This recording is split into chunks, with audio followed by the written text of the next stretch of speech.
start in just one moment.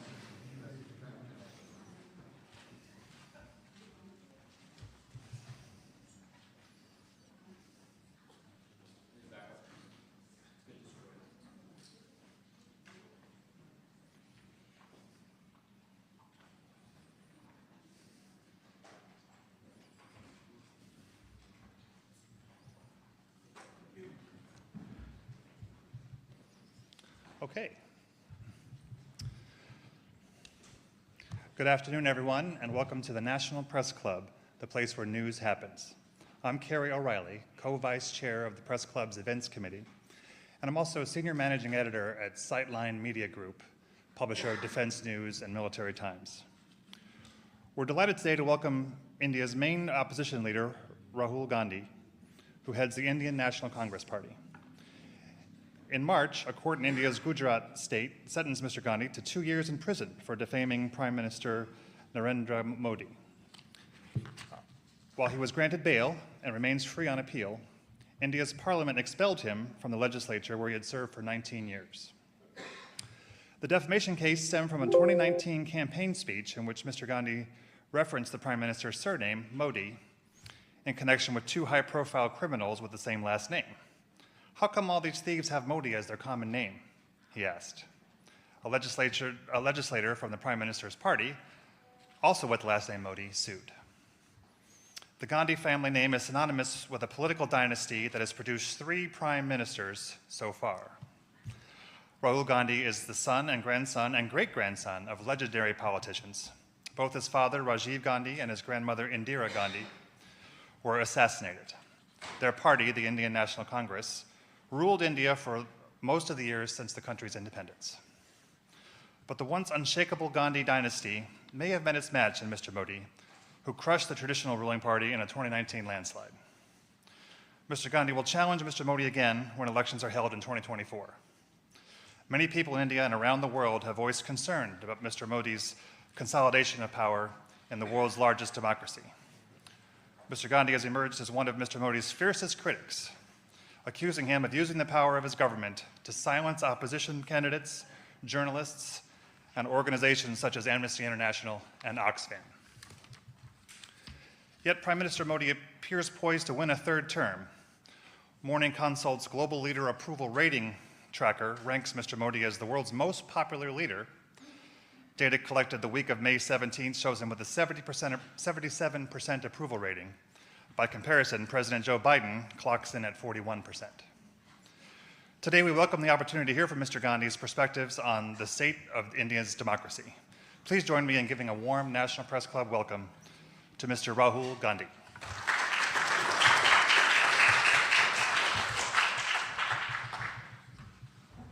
Do you want to make some remarks, or we'll just go right into questions? Yeah, we can. I mean, thank you very much for inviting me here. Certainly. I believe my great-grandfather came here, and my grandmother came here, my father came here. So it's an honor for me, and I'm looking forward to your questions. Okay. Let me just remind everyone that I'm happy to take your questions, but please write them on the cards provided and hand them before. Shouted questions will not be picked up by our microphones, and if you disturb this proceeding, we will be escorted out. So just want to make that clear. Okay, so since Mr. Modi has come to power, India's economy has improved, according to independent economic assessments. What's your take on the current government's economic policies? Have they improved the country's position?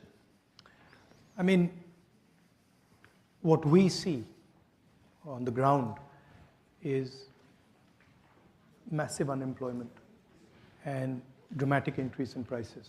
And this is one of the reasons we won the Karnataka election, was that there was a feeling in India that there is a set of people who have a huge amount of wealth, and then there's a large mass of Indian people who are poor and struggling. Huge income disparities and unemployment. I think it's a 40-year high for unemployment. So to say that the economy is doing well, I don't quite agree with it. Mm-hmm. And are there particular policies that are cause for concern or that should be changed? I think the central difference between how we see it and how the BJP sees it is we believe in decentralization of power. We believe in supporting the small and medium industries, and we believe that they are the engine of growth in India. Mm-hmm. And they tend to concentrate power and wealth in few limited people. So that's, I would say, broadly, that's the difference in the economic perspective. Okay. If your party were to return to power, what changes would it seek to implement to ensure the rights of minorities in India? I mean, India has a very robust system already in place. That system has been weakened, right? But it's not that that system doesn't exist. If the conversation, the democratic conversation is allowed to be fostered, then these issues will settle themselves. So the rule of law is in place. It just perhaps isn't followed. No, it's not. You have to have an independent set of institutions mm-hmm. that are not pressurized and controlled, and that's been the norm in India. This is an aberration. Okay. What is taking place in India. So, from our perspective, the foundations of democracy in India are very strong. And the protections exist, but they're being sort of disturbed. Mm-hmm. And you see that if Congress came to power, they could quickly be restored. I mean, quickly, I don't know, but the Congress Party is the institution that conceptualized them in the first place, mm-hmm. right? So we don't view them as our institutions. We view them as institutions of the state. And so we ensured that there was independence and neutrality in these institutions. And it's not difficult to do if that's what you're trying to do. Mm-hmm.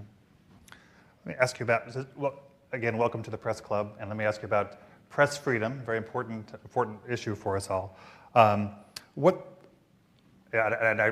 should, full disclosure, my colleague, Vivek Raghuvanshi, was arrested several weeks ago and charged with, and accused of espionage. He's an Indian citizen. And what does that, he's been working for my company for more than 30 years and as a journalist. And I wanted to ask you what that says about the state of press freedom in India when someone can be just accused of, even after, if someone with such a reputation can be accused in such a cavalier manner. No, I think the fact that there is a weakening of press freedoms, this is not hidden. I mean, everybody knows it. It's apparent in India. The rest of the world can see it.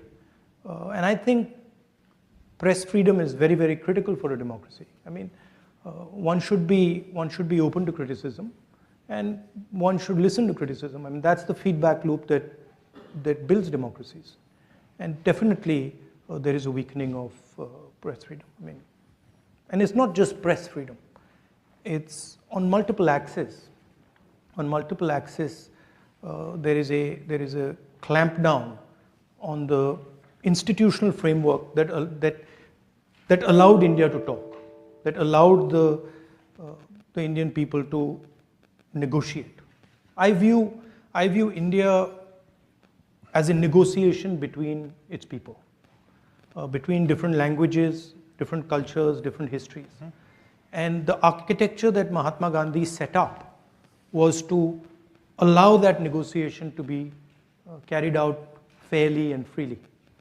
And that structure that allows the negotiation between India's people is coming under pressure. I mean, this is a question you should ask Mr. Modi. So more apt. Okay. I don't know how you'll get there. As soon as we get him here. I don't know how you'll get there, but yeah, I think we better question directed at him. Okay.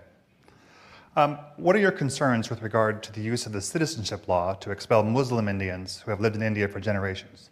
How would you handle things differently? I think all Indian people, right, have a right to expression, all Indian people have a right to religious freedom. All Indian communities should feel free to express themselves.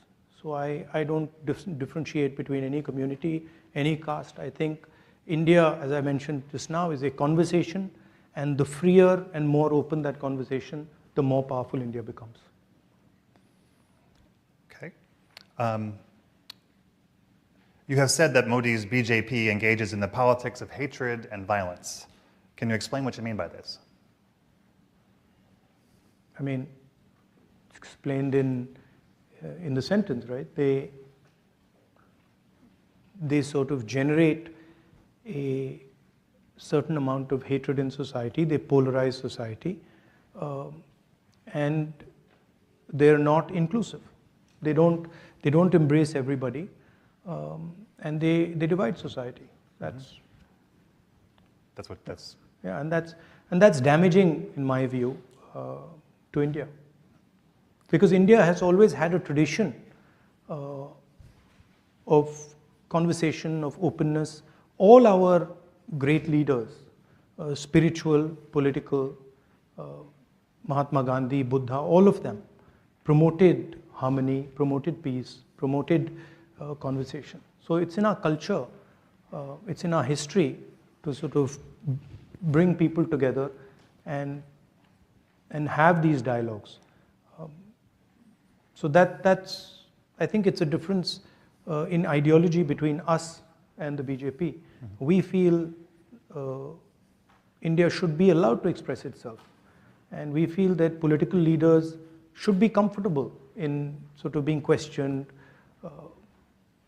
and should learn from that questioning. Mm-hmm.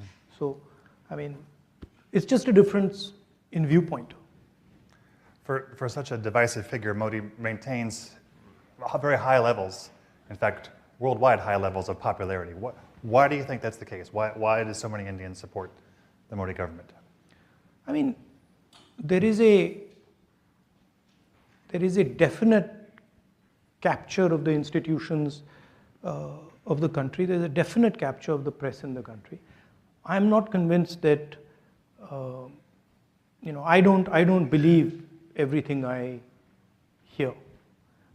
I walked across India, walked from Kanyakumari to Kashmir, and talked directly to millions of Indian people, and they didn't seem very happy to me.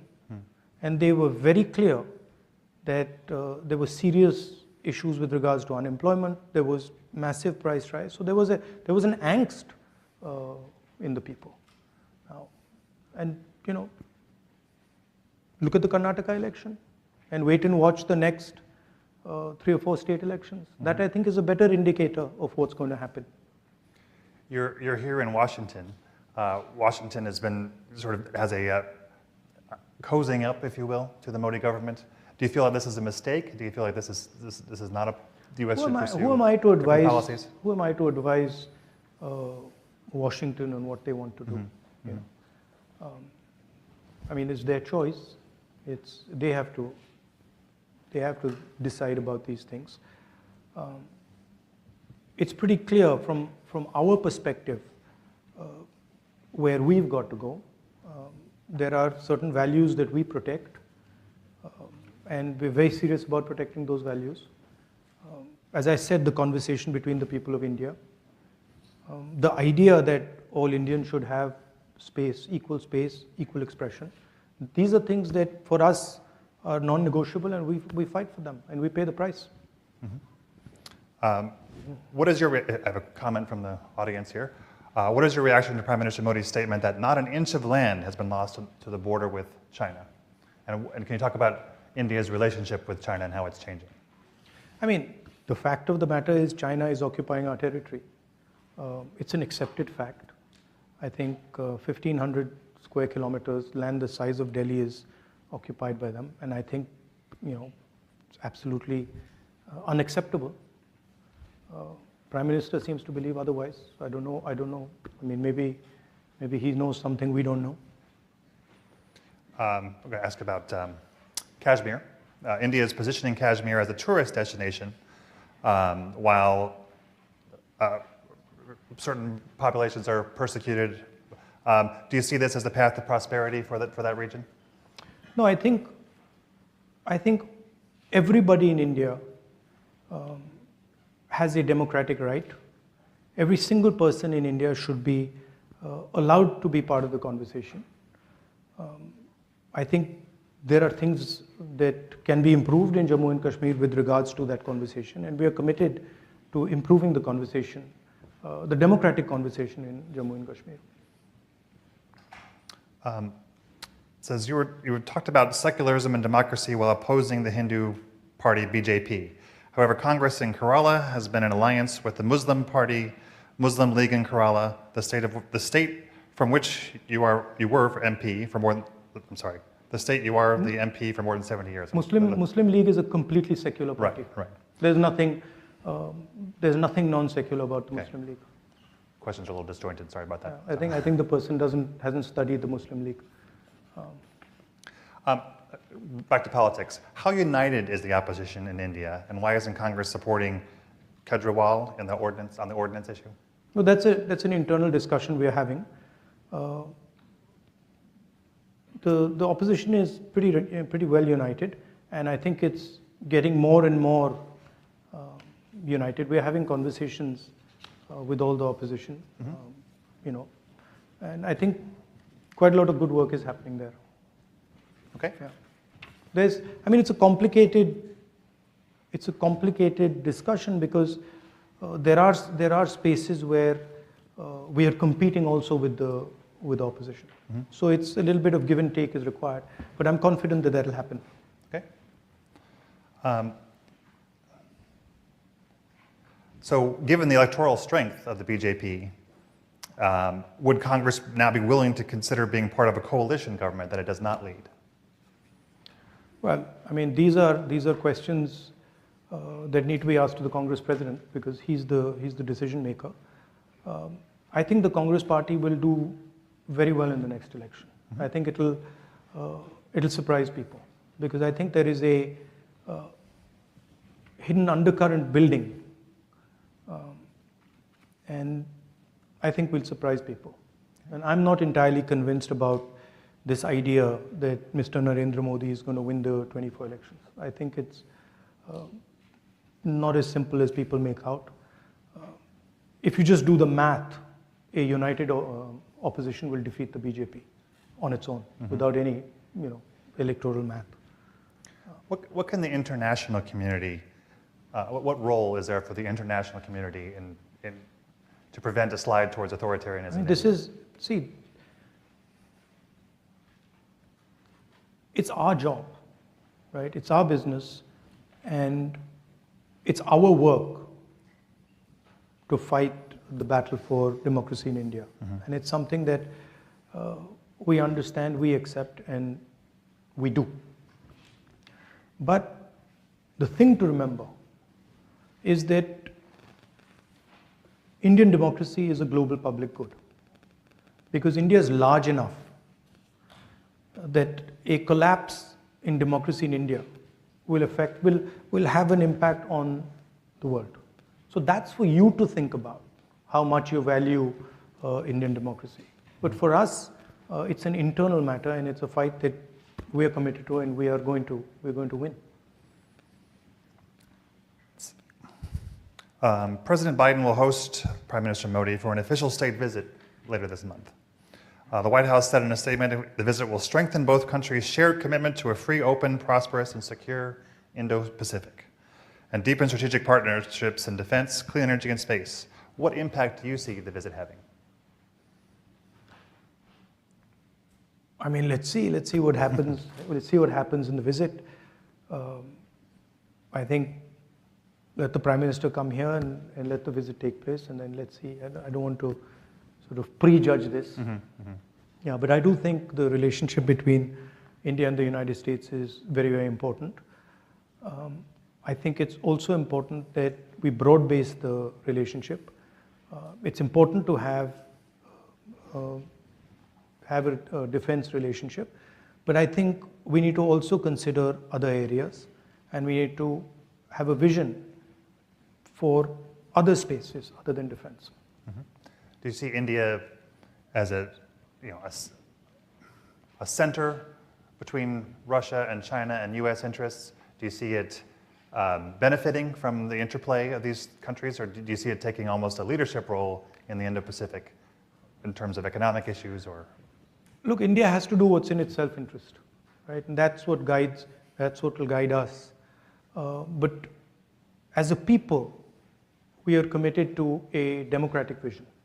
So I myself am not entirely convinced about the sort of autocratic vision that is being promoted. And I think that it's very important that democracy is protected on the planet, right? So India has a role there. India, of course, has its view on things, and I think that view should be put on the table. But I don't think one should think about these things as, oh, you the center of things. I think that would be arrogant. We understand the strengths that we bring to the table, right? Democratic values, data. These are some of the things that technology, a highly educated, technically educated population, these are our strengths. Right? And I think we have to chart our course based on these strengths. This is a question from the audience. India started as a secular state, but is currently leaning toward a Hindu state. Is that a threat to democracy? Is India losing its original ideology from your perspective? I think there's a fight on in India. There are two visions of India. There is the vision that the BJP has. It's a centralizing vision. It's a polarizing vision. And then there's another vision, equally strong. In fact, if you ask me,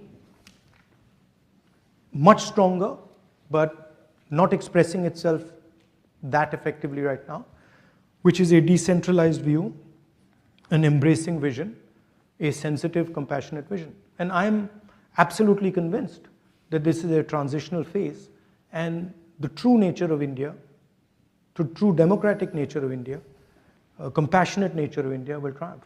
I have no doubt in my mind. And by the way, we've gone through this phase before. So it's not that it's a new thing. The Congress party faced this exact same thing in the 30s, and we decimated it. And we will do the same again. People are impatient, People are like, very impatient. BJP has been in power for 10 years. Well, okay, we were in power for 10 years before that. Why did nobody say, in UPA 2, when we had been in power for 8 years, why did nobody say, oh my God, the BJP is going to evaporate? After all, the same, we were in power for 10 years. So there is a tendency for the media to sort of exaggerate these things. There are reasons for it also. But we are committed to the democratization of India. And we are committed especially to the emancipation of the poor people of India, the lower castes, backward castes, these communities. I think I heard you say you described the media in India as somewhat captured by the powers that be. Yeah, I think you could remove the word somewhat. So if your party comes to power, what steps would be taken to free up that press and make it less co-opted? You don't really need to do much. You need to just stop interfering and stop pressurizing. And if you look at the UPA period, we didn't interfere, we didn't pressurize, and it worked perfectly fine. So if the leadership of the country decides that a free press is valuable, then it will fall into place.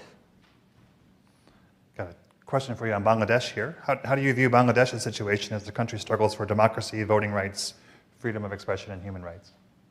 No, I think, Bangladesh is a friend of India.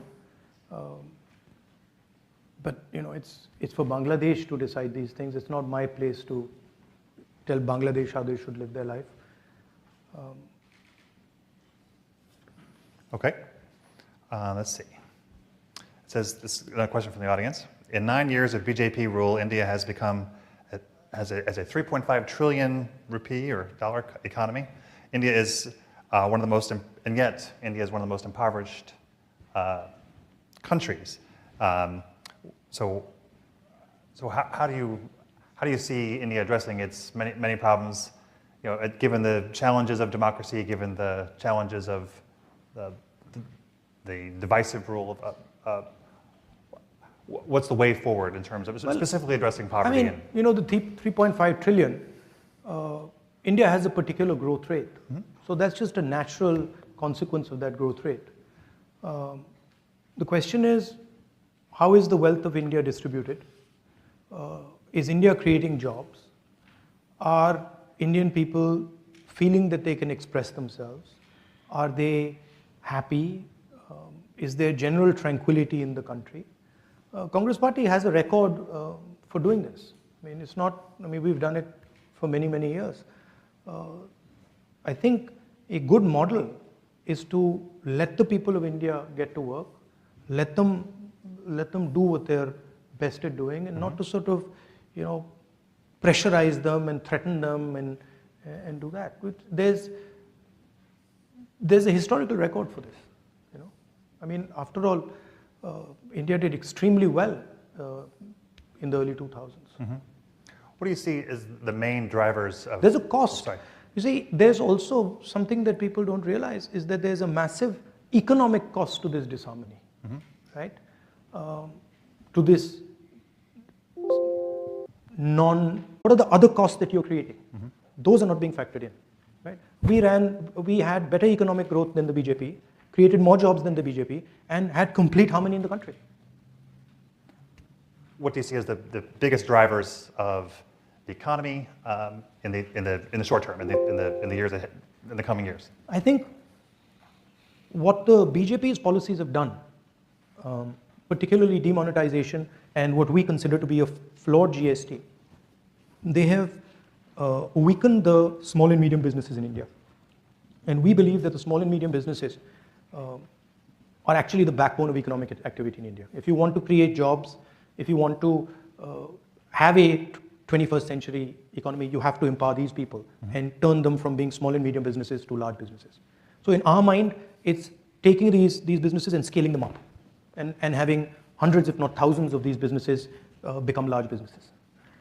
So that's where we fundamentally differ with mm-hmm. the BJP. They believe that you don't need these small and medium businesses, that you can build the Indian economy with 3 or 4 huge, massive businesses. Unfortunately, having 3 or 4 massive businesses doesn't translate into jobs. It can't. Mm-hmm. So that's really at the heart of the difference between the two visions. And you can see it. So, I mean, the growth during the UPA period was much better than the growth now. And there's massive levels of unemployment in India now. And it's a real problem because our people, they need to be put into productive activity. Mm-hmm. You know, it's a huge waste of the most valuable resource on the planet. Can India go it alone to build those small businesses, or do they need think more open to outside investment? No, I think the United States, I think that's when I was talking about broad basing the relationship. I was talking about that the United States and India have synergies, that if they come together, can be very powerful. What we are facing is a particular vision of the world, mm-hmm. Chinese vision of the world, that offers productivity, prosperity, but under a non-democratic framework, right? That's not acceptable to us, mm-hmm. because we simply cannot thrive under a non-democratic structure. So we have to think about production and prosperity in a democratic framework. Mm-hmm.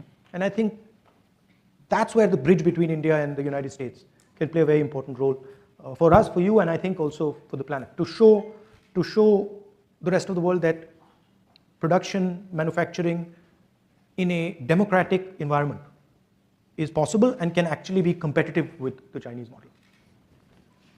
And also while keeping the environment in mind, is the environment a major concern of yours going into the next election? Yes, as I said, you can't ignore costs and pretend they don't exist, right? And when you're thinking about these things, you don't want to think about them in the 1 year, 2 year, 5 year time frame. As a country, you'd like to think about them in a 20, 30 year time frame. And if you're looking at that span, then the environment is fundamental. You can't get away from it, right? Saying that, the world is in a transition. So we are moving from internal combustion engines to electric motors. There is an energy transition taking place. So we have to adapt ourselves to benefit from those transitions. And I think India is very well placed to do that. Would you consider a big increase in exports one way to measure that, or is it really about innovating the economy to take advantage of these new technologies? It's both, right? If India starts manufacturing, starts producing, it will start to export as well, right? I think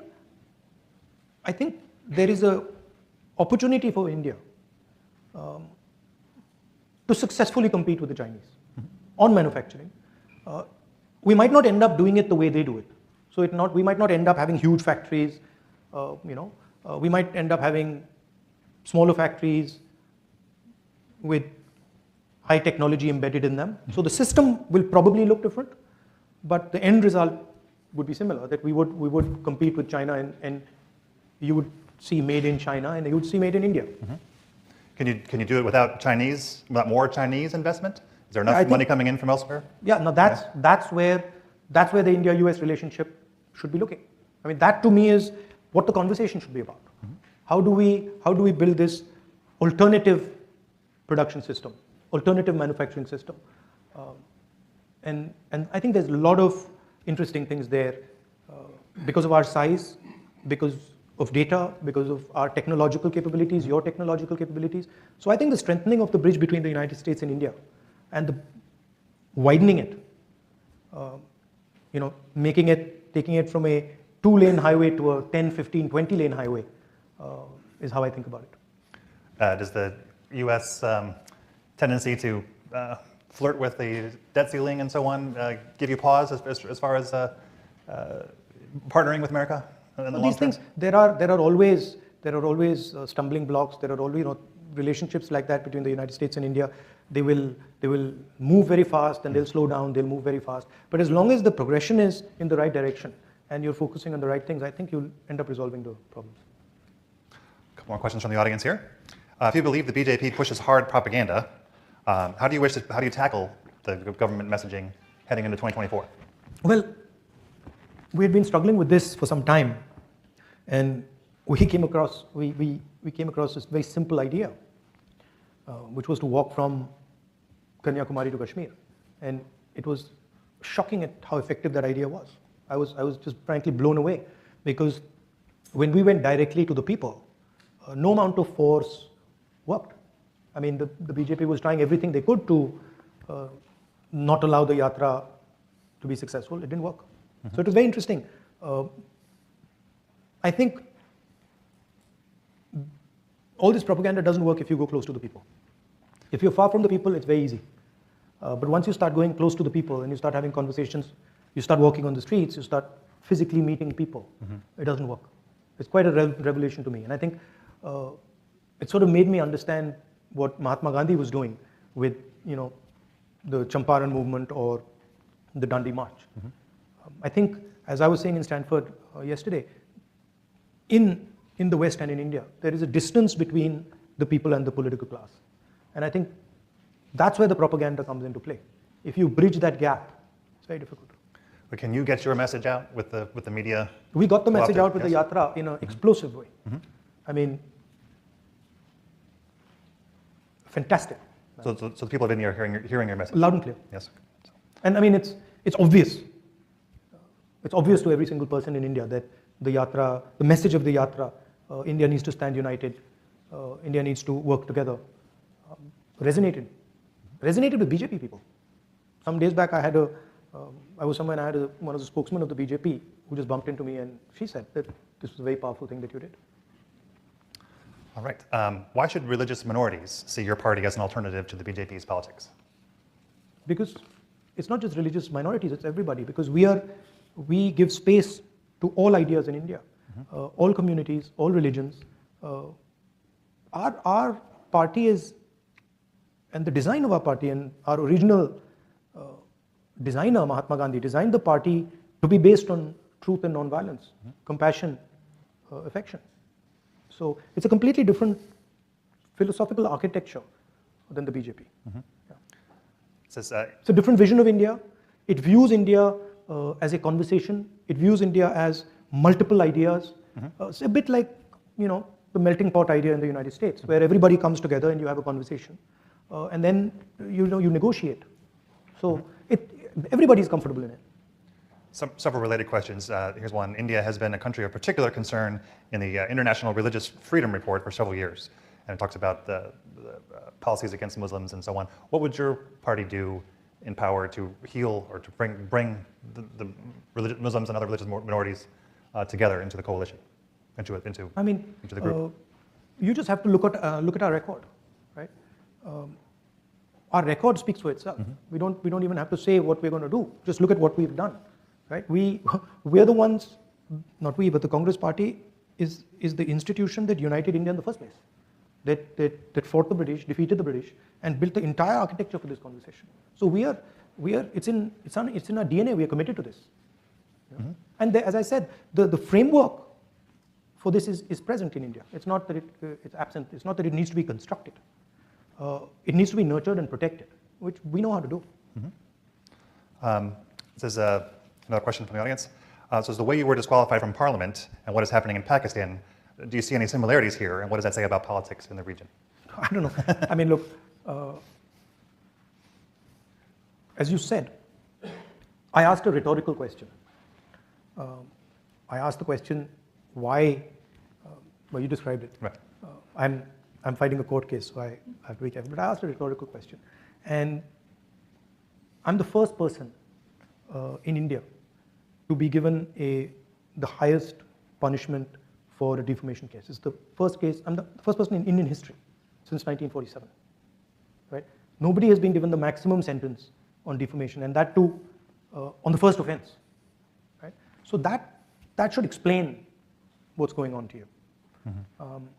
And my disqualification happens, quite interestingly, after I make a speech about Mr. Adani in Parliament. So you can do the math. Let's see. But my disqualification is not really, it's okay, it's not the most important thing.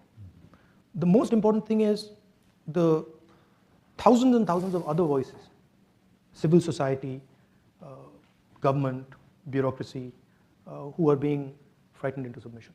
That's much more important to me than my disqualification. My disqualification in many ways is an advantage for me. How so? Because it opens up completely new spaces for me. It allows me to completely redefine myself. And I think they've given me a gift, frankly. They don't think they realize it, but they have. Politics is not linear. It's like, it can suddenly go off into another direction. It's asymmetric. So I think they've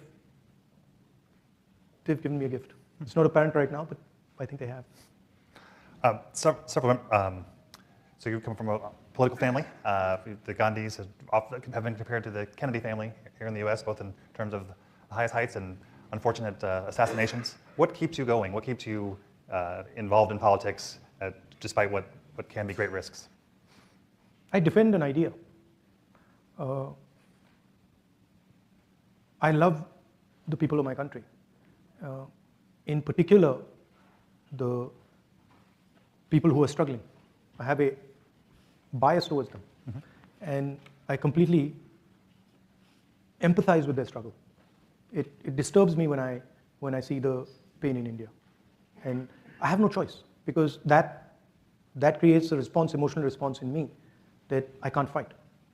So it's natural. And also, I've grown up with a sort of narrative about my country, Gandhian narrative of what the country is, what it should look like, what is important. So that's what drives me. I'm not concerned really about threats of violence and assassination and stuff. Everybody's got to die. I mean, that's what I learned from my grandmother and my father. Mm-hmm. So you don't back down because of something like that. Here's a question. Just India's relationship with Russia has been controversial since the war in Ukraine began. How would Congress administration handle this relationship or the situation in Ukraine differently? I don't know if you like my answer, but I think similar to how the BJP would or did. We would be responding in a similar way to BJP. Mm-hmm. Yeah. Okay. Because we have sort of a relationship with the Russians that can't be denied. It is there. So I think our policy would broadly be similar. From your perspective, has the relationship with Russia changed since the war in Ukraine began?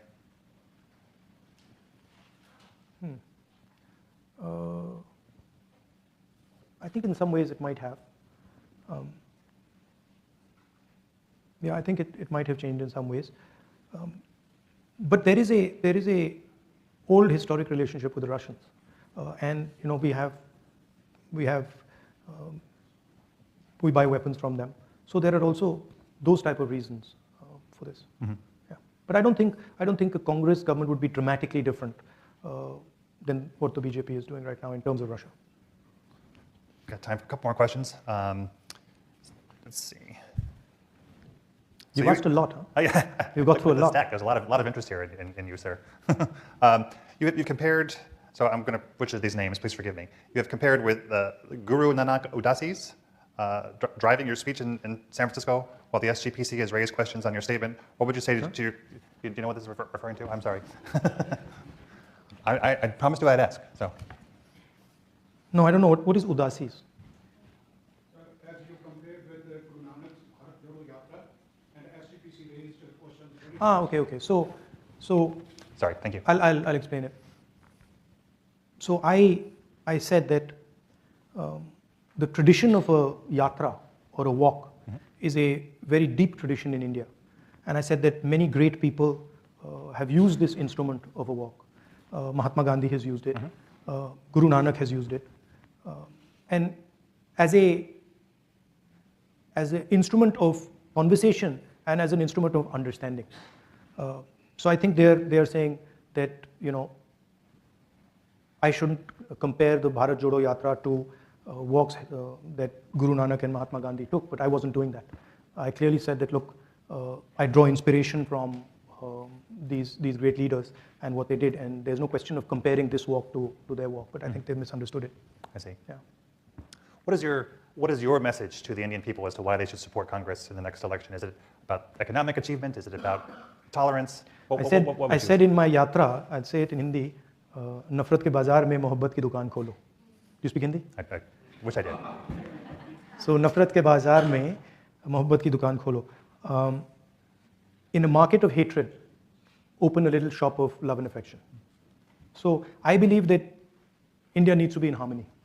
And I believe that India needs to be able to express itself to truly succeed, right? I don't know of one case where somebody who's angry or somebody who's full of hatred has had an expansive imagination. And India needs an expansive imagination. India needs to dream big. And you can't dream big if the people who are leading you are angry, are violent, are engrossed with hatred. So I feel India has a great opportunity, huge opportunity, which can transform the lives of millions and millions of Indians. But in order to do that, it needs to imagine a new India in a big, dynamic manner. And I think in order to do that, India needs to be in harmony. India needs to start talking to itself. India needs to respect itself. So that would be one element of it. Hatred doesn't work. You know that. Your country knows that better than anybody else. Hatred has never worked. Might work for 6 months, 1 year, and then it collapses on itself. Affection, love always work. They have. I mean, that's what we've been told by the great leaders. All right. Well, I want to thank you for joining us today at the club, and thank you for answering so many questions.